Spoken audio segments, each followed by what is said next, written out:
Welcome to Vibin with Ashley Live. I'm your host, Ashley Live. This is episode 204 of my show, and tonight's guest is singer, songwriter, and music producer Wendy Starland. So she gained recognition for her pivotal role in discovering and nurturing the career of Lady Gaga.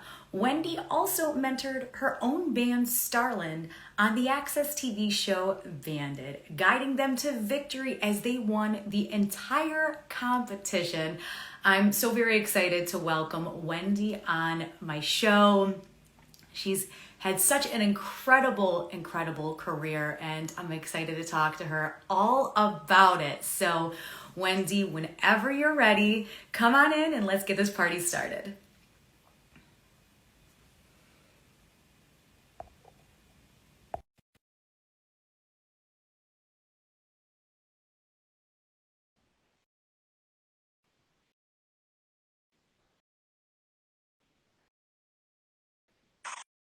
Hi, Wendy. Hi, Ashley. It's so great to be here. Thanks for having me on.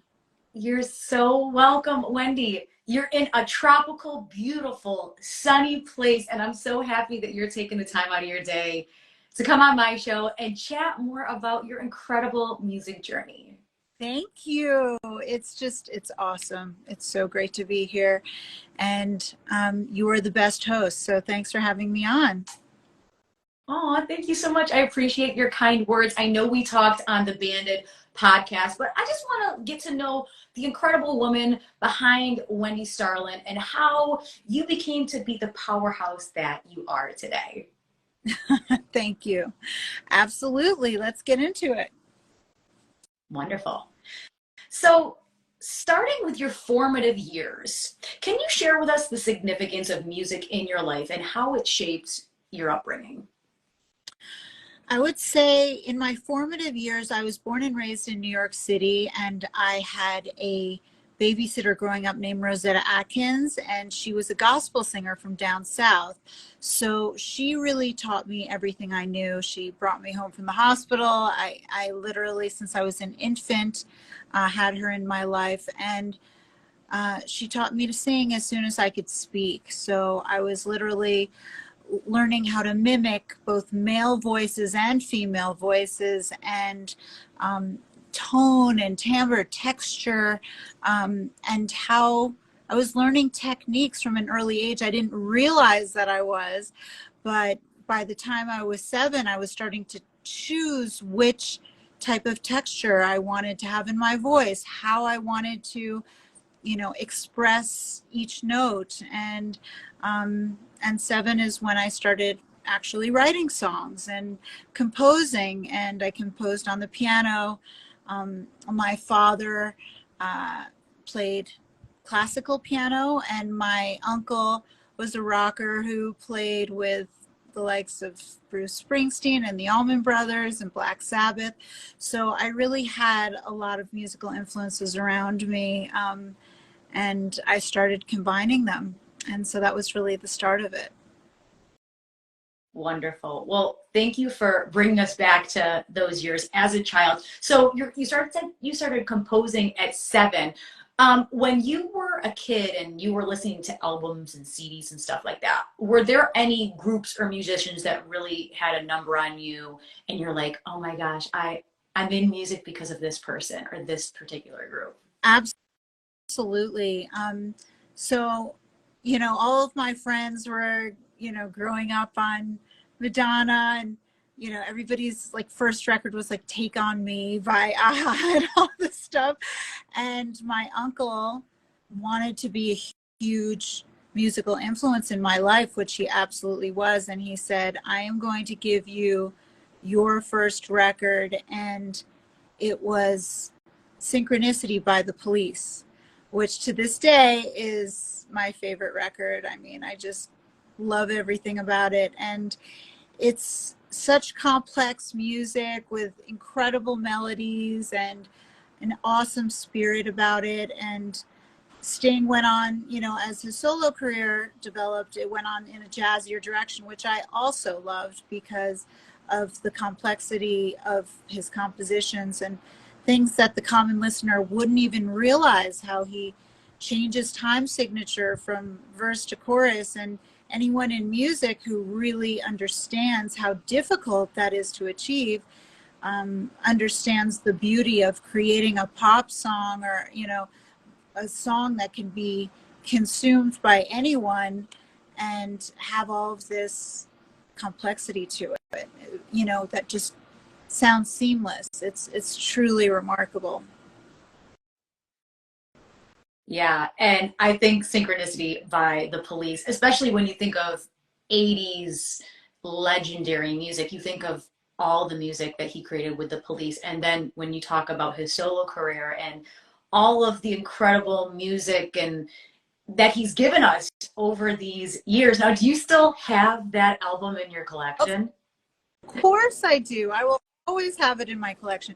It is just, it is remarkable to find something that is influential and timeless, you know, because right now I find that a lot of the music out there is very much, is very trendy. Um, One of the things that I'm realizing is that the cost of music production has gone down so much, people can produce off their laptops, that the songwriting quality has gone down a bit. So music production up, songwriting down, because they haven't learned a lot of the basics of classical songwriting structure and what it takes to really be a great songwriter. So it's like an architectural plan. You know, you might have an architectural plan for a house, and if that's not good, the house isn't going to turn out great, you know? And that's really what songwriting is to production. It's a good analogy. Yeah, I like what you said about like being the foundation, right? Because you can go in the studio and produce all these beats, but the songwriting really needs to hit you in a way. And I think as such a successful songwriter, it's just how, you know, how a good song is felt and heard, right? Like we think of some of these songs from the 80s, and then you think of some of the lyrical content and songwriting behind it, and you're like, wow, that was such a good piece of music. Absolutely. And it's not, you know, it's not only about, you know, the lyrics, or, you know, it's really the vocal melody rules the song. And so as a songwriter, you understand that if there is a, a beat, as you call it, a track, a bed of music, and someone's writing to that bed of music, they are encumbered by the chord changes in that music. There is no ability to switch it up to something else. And if you're writing a song where it's really based on, you know, guitar and vocal or piano and vocal, you're starting to understand that you may need to shift and create more tension before the chorus so that the chorus lands, and go from minor to major, and do all of these methods that wouldn't be in a track. It just wouldn't. You know, a track is going to be something that sounds great and has production, slick production to it, but that doesn't mean that it's going to be a great song. So there's a very, very big difference. And can you create a great top line over a track? Absolutely. But more times than not, the melody is slave to the track. Mm-hmm. Yeah, that's really great. Yeah. And the track comes first. I mean, I'm sorry, the melody comes first. So you really want to do whatever you can to support the melody in whatever way you can. Mm-hmm. Yeah. So going, People are going to be singing back to you on stage. You better get that part right, you know? yeah, definitely. So going back to Synchronicity, was there a specific track on that album that really stood out for you? Yes. What I mean, there's so many. I mean, there are a ton of hits on that record. It's just, you know, Synchronicity 1 and 2. There's Wrapped Around Your Finger. There's, I mean, but Tea in the Sahara is it's not a hit song. It would never be a single, but it is this relaxing track that I used to listen to on the beach. I would go with my family to Mexico over, the holidays, which was this wonderful like family bonding experience. And I'd be on the beach, just sun on my face and on my shoulders, and I'd listen to this relaxing song and every muscle in my body would just release. And that song really made me love much more sophisticated music because it has a level of sophistication to it. And it's so funny that of all the songs on that record, that a little kid, is first grader is sitting there listening to it. But I really found myself being drawn to a lot of these sophisticated and almost jazzy type of tracks. And I love that you picked what we call a B-side, right? You didn't pick one of the hits from the album. You picked something that really brought you back to being on the beach. And you're like, yeah, but I had the sophisticated palette. And it just spoke to me and it moved me. And, I love digging into an album and really listening to those tracks that, are that sophisticated and really do have a place in your heart. Yeah, absolutely. Absolutely. So you had the great honor of discovering Lady Gaga. What was it about her artistry that made you know she was a star? It was truly her confidence on stage. I mean, her performance ability is second to none. It's out of this world. And there are a lot of great singers out there. Her vocal was so consistent and spot on, but the confidence, the it factor was really extraordinary.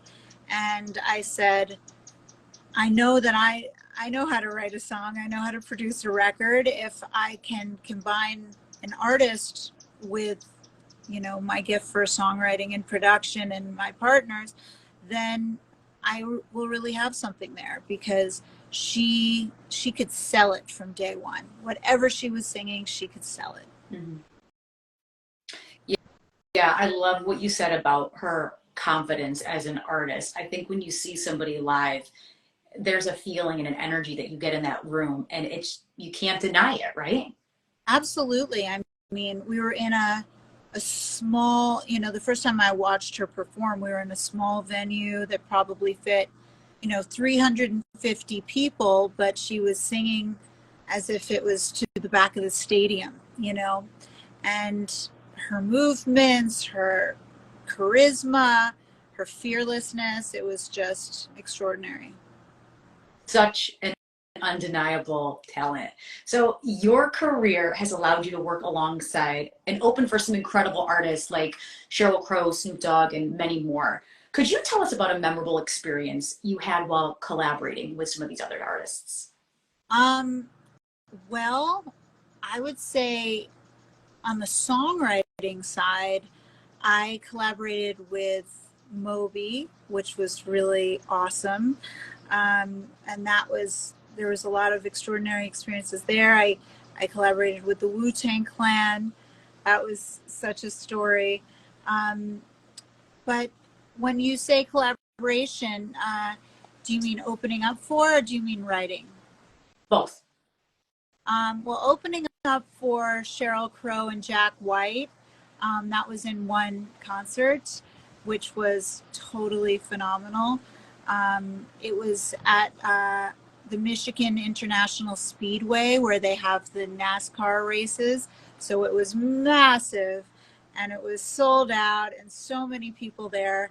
And we just crushed it. It was just one of those experiences where my entire, band was behind me, and everyone was just full velocity, full on.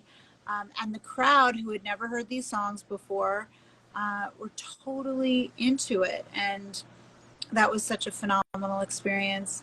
Songwriting wise, I have had the pleasure of working with tons of people, and I really enjoyed songwriting with Moby. Um, he is he's also a very famous record producer. You may or may not know that he produced David Bowie, among others. I mean, he's really spectacular. And basically, he would make probably, I think it was around 300 song sketches. 300. And have top liners come in. He wouldn't sing on them. He would just produce these sort of little song sketches and say, okay, write a song around this. And I ended up writing probably 6 songs. And out of those 300, he would whittle them down to 10 or 12 that made the album.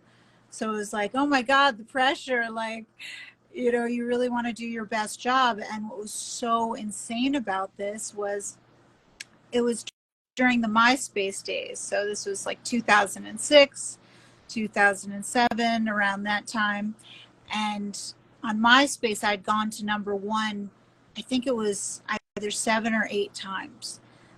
There were MySpace charts. And so you'd be like, Moby was up there. And there are all these famous artists. So the fact that my tracks were going up the charts was a really big deal. And so I got a direct message from Moby's musical director. But since I had so many messages in my inbox, I didn't see it till 2.5 weeks later. So it's like, oh my God. And it basically said, Wendy, Moby loves your music. This is Moby's creative director. We would love to be able to go into the studio, have you come and sing live with the band because we'd want you to go on tour with him, and then write some songs in his studio in his home for the album. And I was like, oh my God, this has to go well. So that's exactly what happened. I ended up going to his home where he had his studio. I started writing to some tracks and ended up working, performing live with his band, and we ended up doing all these songs together, and thank God. And I was so worried because I'd missed the message. I was 2.5 weeks late. I thought, maybe the deal was off the table or they found someone, but lucky for my sake that he didn't find anyone yet. And that ended up going to #2 on the Billboard charts and was Grammy nominated. So it was really exciting. And I love that this collaboration came about through MySpace, because RIP MySpace, like, that was the place that we all went to several years ago. And so for you to get all this recognition on MySpace, and then, you get all these DMs and messages. Yeah. 2.5 later, right? The power of social media is just phenomenal. And there's no denying the power of social media. It's really spectacular. And so many great connections have come through it that have turned into, massive credits in my bio. So amazing experiences. So what did you learn from all that time that you had with Moby? Well,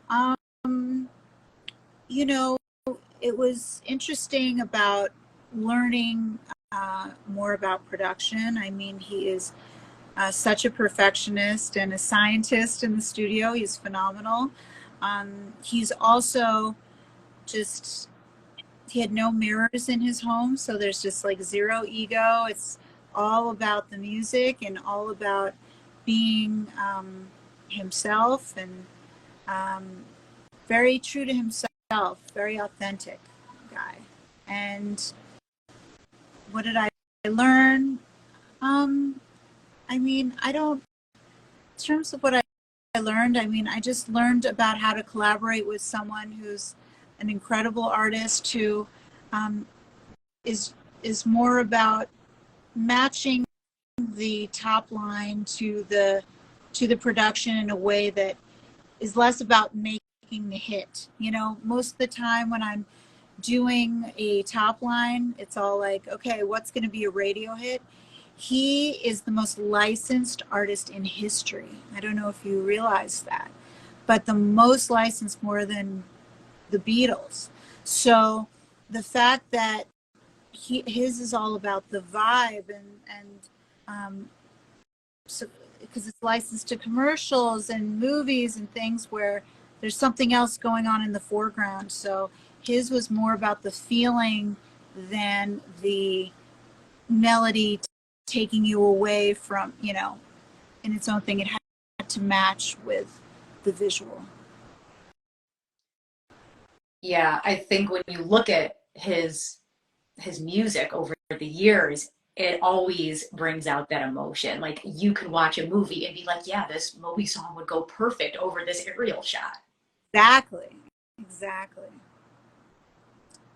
So I know your music has been featured in a lot of TV and film projects. How do you compose your music to match and enhance the atmosphere of the show that it's featured in? Well, I think, you know, you really look at the visual, and because the visual's already there, you can play around on the keyboard and see what sounds are going to sound good with this. It's kind of like, I'd use the analogy of decorating a house. When you're decorating a home, there's a certain space, and you have to be able to have furniture that fits that space, art that fits that space.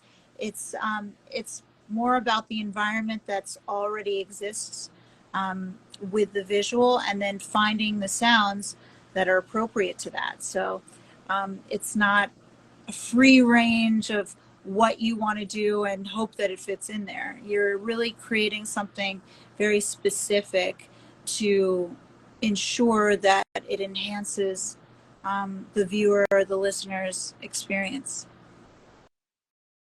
So you tailor make it like a dress or anything else.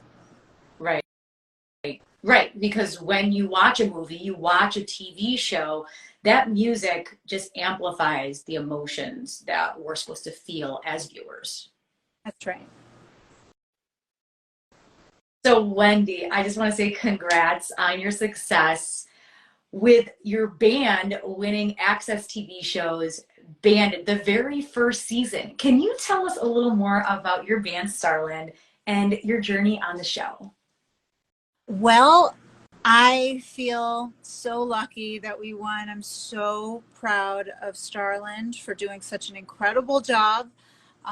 We worked so beautifully together, as you may know, or definitely some of the listeners today may know. 25 musicians came to Nashville and were divided into 5 different bands.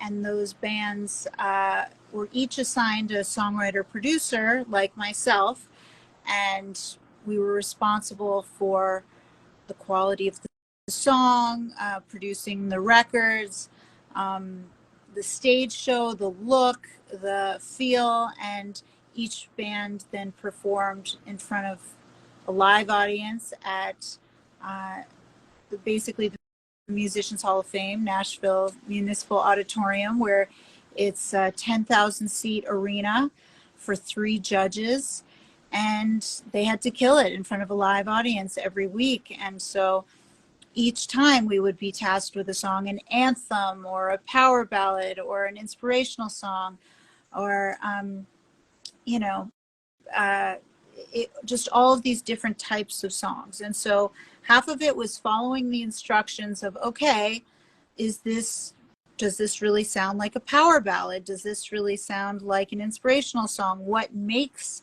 something an inspirational song? How, you know, what types of notes or chords or instruments create that feeling that is inspirational? and that may be different to everyone. But I certainly had an idea of what it was for me, and luckily the band agreed too. And so we vibed and collaborated on writing these songs and coming up with what I think are some great hits that are now on Spotify. So people are more than happy to go in and check them out. We would love for you to go see them and hear them, obviously. But my band, I got really lucky in who was assigned to me, because they were so talented, and they each added very unique things to the band. They're totally phenomenal. So it was really exciting. So, of the songs that your band created, do you have any specific song that really spoke to you and resonated with you? I feel like they all did in different ways. I just love them all. The one that I think sort of defines the band's sound going forward the most is a song that we didn't win, which I think is just an awesome song called Code Yellow. It's got a really great rock vibe and it's so catchy. It's a great song. So we're going to have to record that one to get it out there for everyone to hear. And I really loved the song Silence. I feel like, and Hand Me Down Heart. I mean, there's so many good ones. I mean, Hand Me Down Heart is very vulnerable and the lyrics go so beautifully with the melody and the arrangements. It just worked out so well, especially, and also, Silence is just such a powerful song, really tailor-made. We tailor-made that song around Jacqueline Kenyon's range, because she has such a wonderful vocal range that we wanted to be able to showcase just how far she could go. And she sang very high and just did a incredible job. I mean, I love all of the songs. They were just really great for different reasons. It's hard to choose just one, but I'm so proud of them. They did an incredible job. Yes, congrats to Starland. It was so fun watching their journey on this show. Because, like you said, these are 25 strangers, all musicians. They're put randomly in a group together, and then they're given a mentor and songwriter. And then every week they have to come up with a new song. So, I mean, they were like, you guys were all under the gun constantly. Like, you have to get this kind of song for this week. I mean, I can only imagine what that was like for all of you guys. Well, especially because the judges really, if you did not follow the instructions, to a lot of the bands, they would say, that's a great song, but it's not an anthem. That's a great song, but it's not a power ballad. So we really needed to be mindful of that. And that was crucial. And I think we did a really good job doing that. And that's part of the reason why we won, I think. Definitely. Yeah, I think you guys, it kind of seemed like you were going to win the whole time, but then like the outfits and the stage presence and just the fact that you saw that they were a family all up there. I think it's really obvious when you see a band perform how they all come together, right? And how they all vibe off of one another. And you could definitely sense that when you always saw them perform. Yeah, well, I think that it's part of, it's it's part of any kind of group. They're living together, we're working together every day, and I'd like to think that the way we melded together had a lot to do with creating an environment of mutual respect and saying, okay, everybody sort of has their specific role to add to this. Let's give that person the freedom to really blossom and shine in that role. Definitely. So talking about your extensive experience in the music industry, what advice would you give to other artists and songwriters who are trying to break into the biz? I would tell them, first of all, that there's somebody who always wants to take your spot. So you have to be really disciplined in the way that you approach the music business, because it can be taken away from you at any moment. Another thing that I would, so you have to really want it. If you think you could do something else, do it, because the music industry is a really tough place. Do not do this unless you have no other choice. That is the first thing I tell them. If that's the case, which it is for many, you have to learn how to, first, you got to know your craft inside and out, which a lot of people, know certain parts, but melody is king. You absolutely will not get anywhere unless you can write a great song. So everyone thinks, oh, I've produced it up, it sounds so slick. Nobody cares. We only care if you have hit songs and great songs that will stand the test of time, that aren't so trendy that they're going to be out of style next year or in 8 months from now. Classic songwriting is key. The next part is to surround yourself with people who lack what, or who have what you lack. So, for example, if you got to know your strengths and weaknesses enough to know, what you're good at and what you're bad at. Like, if you are great at singing, but you're not great at songwriting, surround yourself with great songwriters who have had success, not just ones that you think are great in your opinion, that have had success out in the world. And, if that's what you're looking to do, if you're looking to be a international pop star, don't give me somebody who's never had success in that arena and expect to be successful. You need people who've walked in those shoes, and only take advice from people that you trade places with.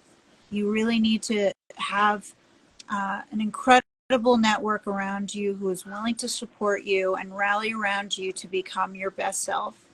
And then you really need to find a way to protect yourself.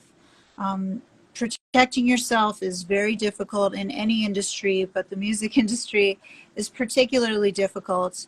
And there are a couple of documents that if you have, you will automatically be far ahead of the game. NDA, non-circumvention agreement. It's crucial to have that if you're introducing parties and making connections, which are extremely valuable. And everybody starts making money. You want to make sure that you're not left out. Finder's fee agreement, which can be applied in many different ways, lots of different kinds of deals, and a commission agreement. And if you have those, which is basically a finder's fee agreement. So if you have those agreements in place, it's going to help your career dramatically, because it's not comfortable to have the paperwork up front all the time. It's just not your friends. You're in the creative process, you're in that zone. But having those uncomfortable conversations up front will save you from disaster later. And so it's really important that new artists have those documents readily available to them. Thank you for talking about this. I think it's so important. I know a lot of creatives, they're not very well versed in the whole documentation and legal aspect of the business, but you don't want to get burned. We hear about it all the time, that people sign something without reading it or just kind of don't know what they're doing. And so please, guys, take notes on this and don't sign things. And if it's a little uncomfortable, that's okay. Just once you do it a couple times, it becomes like riding a bike in second nature, right? And something like as easy as an NDA, non-circumvention agreement, has no monetary value put to it. So if somebody doesn't want to sign it, that basically means that their intention is to go around you and to use you in some way. So it really helps you clear out the good from the bad people. Because honestly, if you're in the music business and you make all the money in the world, it doesn't matter if you're spending years chasing it.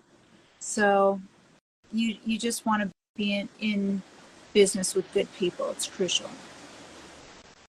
Yeah, because if you give them that form and then all of a sudden they get weird, you're just like, okay, well, this is the universe telling me that maybe I need to not work with this person and find other people that will support me and be fair and respectful of my creativity.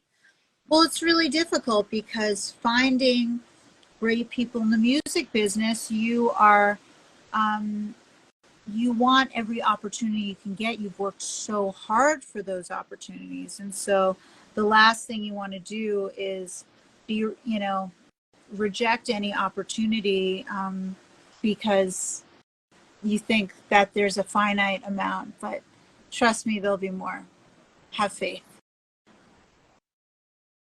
Have faith, keep on pushing, surround yourself with amazing people who, I mean, we all have our strengths and weaknesses, but I love what you said about finding people who are strong in a different way that can help you and build a great team of people around you. Absolutely. So what are your thoughts on AI in the music industry? Well, I have mixed emotions about it. I think that AI can be great in some capacities and not so great in other capacities. So, for example, it's great that AI is now going to be mixed with, virtual reality, and performances by artists are going to be captured in a brand new way and have lifelong performances by artists that will be in your home. In 5 to 10 years we won't have a cell phone and a computer anymore. Like, VR will replace all this, and instead of being on a screen, I will be sitting there in front of you in my house, and you'll be in your house, and we will be sitting face to face, literally in the same room, which I think is very, very exciting. So that's great. When it comes to something like making music itself with AI, it can be, we want people to learn how to use their instruments. You want people to learn their craft. You want them, not every single thing to be, and I'm not saying that it's not okay to use these tools. I think it is okay to use these tools, but along with your own creativity. And there's going to be copyright laws around fully formed AI, music that was completely composed with AI, that they won't have the same royalty rates as music that was composed naturally. So it's really one of those things where you've got to combine your own creativity with AI in order to achieve a career that will be worth achieving, that's going to last over the test of time, and can stand the test of time. So it's an exciting time. I think the world is going to be changing so radically in the next 5 to 10 years, and we'll see where it takes us. I met with another guy who created a technology that can take anyone's voice. You could be singing, you could have zero voice whatsoever and sing Mary Had a Little Lamb, and then it takes the samples of the notes that you sang, and it can put it totally into a different song. So if you sang Mary Had a Little Lamb, Ashley, and they're like, okay, we're going to make Ashley an international pop star. We're going to have her sing the Lady Gaga song. It can take that 10, 15-minute sample of you singing Mary Had a Little Lamb and rearrange the notes through AI to make it sound like you were singing the Lady Gaga song perfectly. So talent is really, can we be replaced? I don't know, but I think capturing, creating your brand in such a way that you're irreplaceable is key. So that's really how you should spend your time, whether it's musically, visually, combination of the two. It's just really important to build a brand that lasts. And you've done such an incredible job of building your brand. What advice do you have for other people that want to be like you, Wendy, and are having difficulty building their brand? Well, the first thing I would suggest is to create a vision board. Create a vision board of what does my brand look like? What does my brand sound like? What other brands would my brand do well collaborating with? What are complementary kind of brands, influencers, music? What kind of places would my brand go to? What kind of music would my brand listen to besides my own? Ask the questions so that it is a cohesive message out to the world. That's what I would suggest. And then make your posts on Instagram or whatever social media platform you're on consistent with that. So really ask yourselves, oh, okay, I had a great time with my friends this weekend. Does this photo or video reflect my brand? Does this look like something that my brand would be doing on the weekend with their friends? I'm not saying not be personal, I'm saying be very personal, be authentic, and create your brand's context around what is authentic to you, but also what you believe will sell in the world. I mean, with Lady Gaga, we really looked at the void in the marketplace. And at the time, everything was very pretty and perfect. And there was Norah Jones, who had sold at least 25 million records at the time. And Beyonce had her all-female band. So we went in the complete opposite direction where there was a void. We wanted something edgy and bold that you couldn't take your eyes off of. And so that is a great place. Going where the market is oversaturated is never a good idea.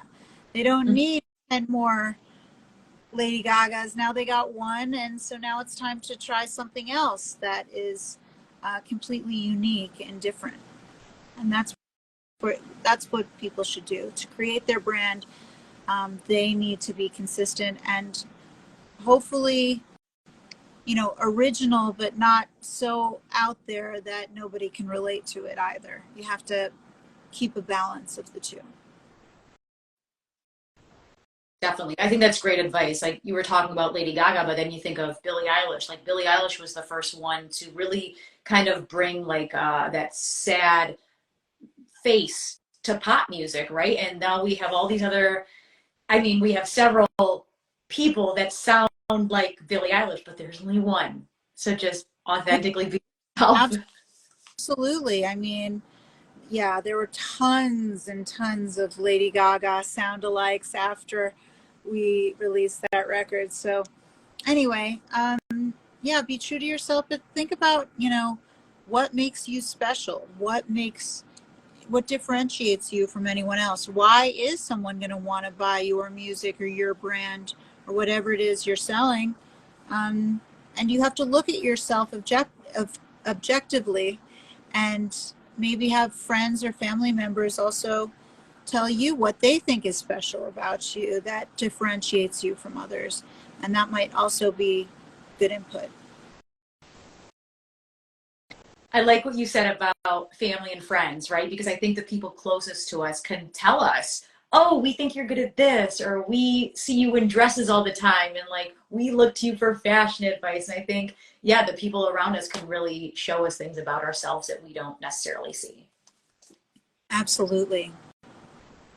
So, Wendy, for all the beautiful people watching right now that love you and want to support you, how can they support you on this musical journey that you're on? Well, you can definitely add me on Instagram, Wendy Starland, and feel free to reach out. I'm always open to collaborating. You can also go onto my website, wendystarland.com, add me on socials, and I would love to hear from you. Awesome. So, Wendy, we're almost at the end of 2023, which is honestly wild to me because I cannot believe September is almost over. Do you have any amazing or fun things coming up for the rest of 2023? Yes. Well, I just modeled in New York Fashion Week, and now I'm about to model in LA Fashion Week. So I'm really excited about that. Music and fashion go hand in hand. And speaking of brand, I mean, that's really become a huge part of my brand, mixing the two.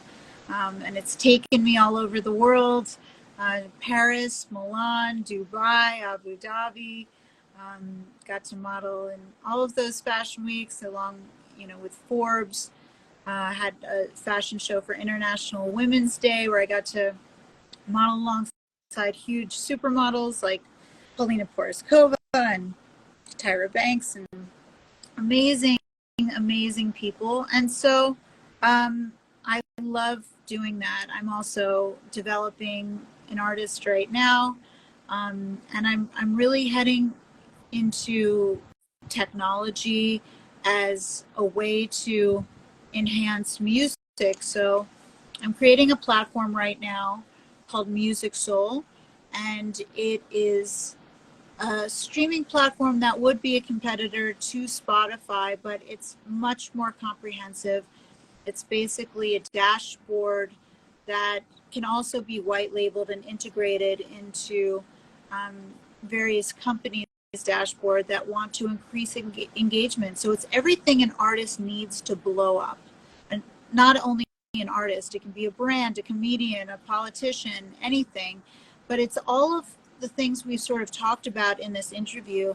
You need ticket sales, you need merchandise, you need streaming of video and audio, and then there's you can do video games on there. You can have separate rooms for fan clubs.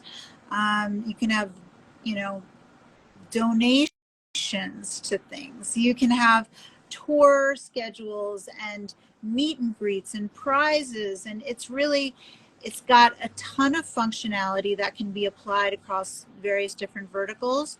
We're starting with music because that's the universal language, and artists are the ultimate influencers. They fill up stadiums showing just how influential they are, and this is a way to help them monetize in brand new ways, because right now it's 0.0, I think 0.004 cents, less than half a penny per stream. So you need so many streams just to be able to make any money on Spotify or any of the other streaming platforms, that it's just not right. It's less than minimum wage. It's just absolutely terrifying for artists who shouldn't be working at these low paying crap jobs that they want nothing to do with. So if they want to be making music on my platform, Music Soul, with my partner, we are giving 70 cents per stream. So 70 cents on the dollar. If you get 100,000 streams, that means you made $70,000. And that's significant money, especially for musicians. They're all over the world and all over the country. Not everybody's in New York and LA like we are. And that really goes a very, very long way. So it's a real opportunity to create a middle class for artists, which is my goal. Wow. Well, thank you so much for telling us about this platform. It sounds so amazing. I can't wait to see it because I feel like, yes, most of us use Spotify, but Spotify is not paying out the musicians. And that's horrible because you think of all the times you see people talking about Spotify, but Spotify really does hurt artists. It's really unfortunate. Well, it's not just Spotify, it's all the streaming platforms, but laws, need to be changed around that for those platforms. But if you just create your own platform and change the rules, then that's how you flip the system. I like to be a trendsetter and try to be revolutionary in the things that I do because I'm part of the community. I am an artist. I've toured for years on end. I've been in every, city across Europe, saying, when am I, it's, you love what you do, but you sacrifice a lot at the same time for it. You sacrifice a family life, you sacrifice time with your friends and a lot of connections and things that you're doing in order for the love of music. And these musicians deserve to have a career doing what they love.